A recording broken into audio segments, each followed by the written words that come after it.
आशीर्वाद से लाभ होता है। आशीर्वाद और दुआ से पेट भरता है क्या? आशीर्वाद से लाभ होता है। मुझे तो कभी लाभ नहीं हुआ, हुआ है तो सिर्फ नुकसान। दुआओं से जो लाभ होता है उसे देखने के लिए आध्यात्मिक दृष्टि चाहिए, उसको मन की आंखों से देखना चाहिए, तभी उसे सर्वशक्तिमान मालिक के दर्शन होते हैं। मालिक के दर्शन जब होंगे तब होंगे, मुझे इस वक्त तुम्हारे दर्शन नहीं चाहिए।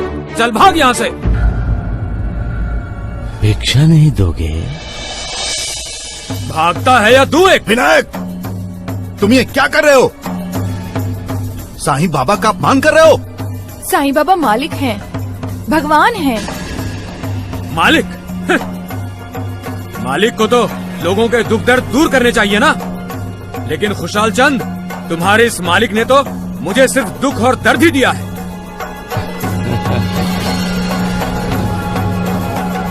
तुम होश में तो हो विनायक?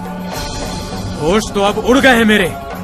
मुझे भगवान पर विश्वास ही नहीं रहा अब, और इस साईं बाबा पर विश्वास कैसे रहेगा? इसी की वजह से आज मेरी पत्नी अपाहिज हुई है। खुशाल चंद, तुम्हारे ये साईं बाबा कुछ दिन पहले इसी तरह भिक्षा मांगने मेरे दरवाजे पर आए थे।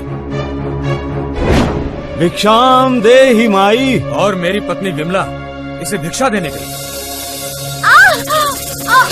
विमला!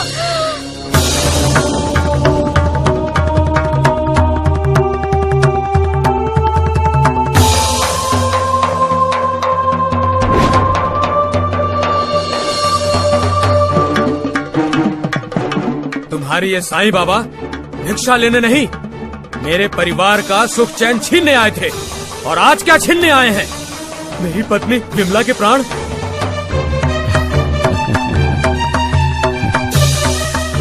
उसे कहो खुशाल चंद मेरे घर के सामने ना आए।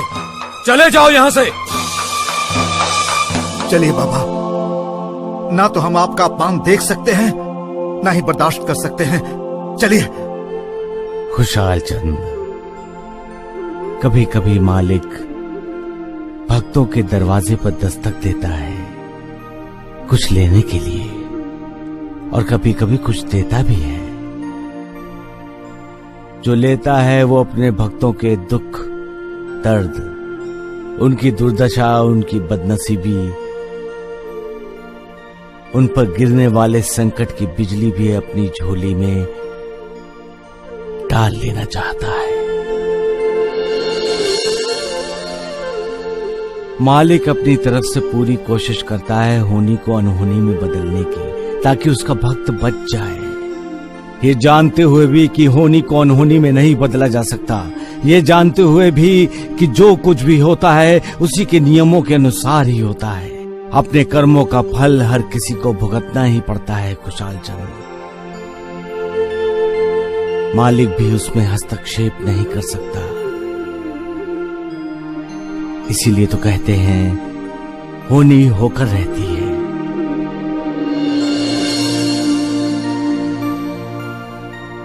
इंसान मालिक को तन की आंखों से देखता है और पहचानता नहीं।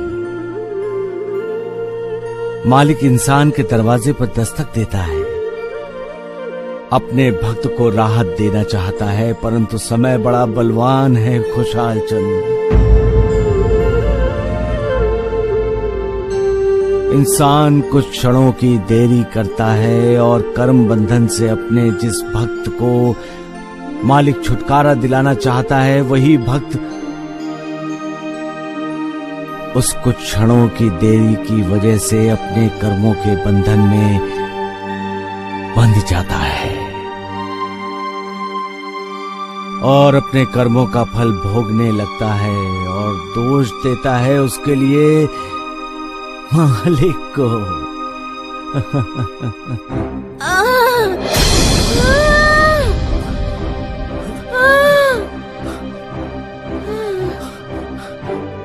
विमला, विमला, क्या हुआ तुम्हें? विमला, दर्द हो रहा है, कुछ तो बोलो विमला। क्यों चीखी तुम क्या बोल रही हो? मैं कुछ समझ नहीं पा रहा हूँ विमला। विमला कुछ तो बोलो, विमला कुछ तो बोलो, विमला कुछ तो बोलो। मत रो माँ, मैं समझ गया हूँ तुम्हें क्या चाहिए। तुम जैसा चाहती हो माँ, मैं वैसा ही करूँगा।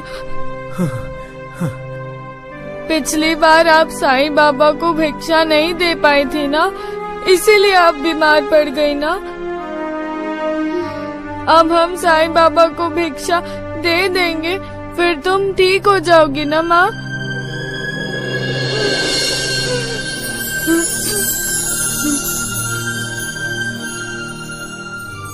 खुशहाल जीवन। कभी कभी मालिक भक्तों के दरवाजे पर दस्तक देता है कुछ लेने के लिए, और कभी कभी कुछ देता भी है। जो लेता है वो है उसके दुख, दर्द, उनकी दुर्दशा, उनकी बदनसीबी। इंसान कुछ क्षणों की देरी करता है और कर्म बंधन से अपने जिस भक्त को मालिक छुटकारा दिलाना चाहता है, वही भक्त उस कुछ क्षणों की देरी की वजह से अपने कर्मों के बंधन में बंधा जाता है और अपने कर्मों का फल भोगने लगता है और दोष देता है उसके लिए मालिक को।